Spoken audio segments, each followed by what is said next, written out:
ఇప్పుడు ఎవరైతే తులసిరెడ్డి మీదన ఇప్పుడు జనసేన వాళ్ళు తీవ్రంగా మండిపడుతున్నారు. ఆయన ఎవరితోనో ఇచ్చినటువంటి ఇంటర్వ్యూలో కాపు ఈ లెక్కలు ఆయన ఇదివరకు కూడా చెప్పారు. రెడ్లు ఏది మన రాయలసీమలో ఉన్న రెడ్లు కాపుల కిందకే వస్తారు. వాళ్ళ ప్రత్యేకించి కులంగా ఉండేది కాదు. వాళ్ళ క్యాస్ట్ సర్టిఫికెట్‌లో కాపులుగానే ఉంటారు అన్నటువంటిది. అది రెడ్లు కావాలని కాపుల సొమ్ముల్ని దోచుకున్నారు అన్నటువంటిది ఒక పక్కన జనసేన వాళ్ళు ప్రొజెక్ట్ చేసుకుంటూ వస్తున్నారు. కాపు నేస్తం లాంటిది కూడా రెడ్లు తినేశారు లాంటిది కూడా చెప్పుకొస్తున్నారు. వాస్తవంగా ఈడబ్ల్యూఎస్ నేస్తం రెడ్లు వచ్చింది. ఇంకా ప్రత్యేకించి కాపు నేస్తం తీసుకోనక్కర్లేదు. కాకపోతే అదొక ఇప్పుడు కులపరమైన రాజకీయం నడుస్తున్నటువంటి సందర్భంలో అది. అలాగే ఆయన ఇప్పుడు తాజాగా చెప్పుకొచ్చింది ఏంటంటే, కాపు వేరు, తెలగ వేరు. చిరంజీవి, పవన్ కళ్యాణ్ తెలగలు, వాళ్ళు డైరెక్ట్ కాపులు కాదు.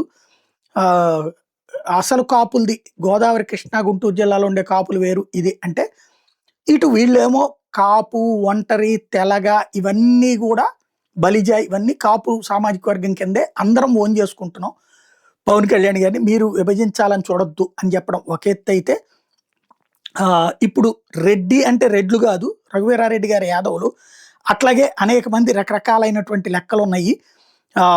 కాపు, తెలగ, బలిజ, ఒంటరి, తూర్పు కాపు, మున్నూరు కాపు వీళ్ళందరూ కూడా ఇప్పుడు ఓన్ చేసుకున్నారన్న విషయం తెలియాలి అన్నటువంటి పాయింట్ని ఇప్పుడు తులసిరెడ్డి గారిని టార్గెట్ చేస్తున్నారు.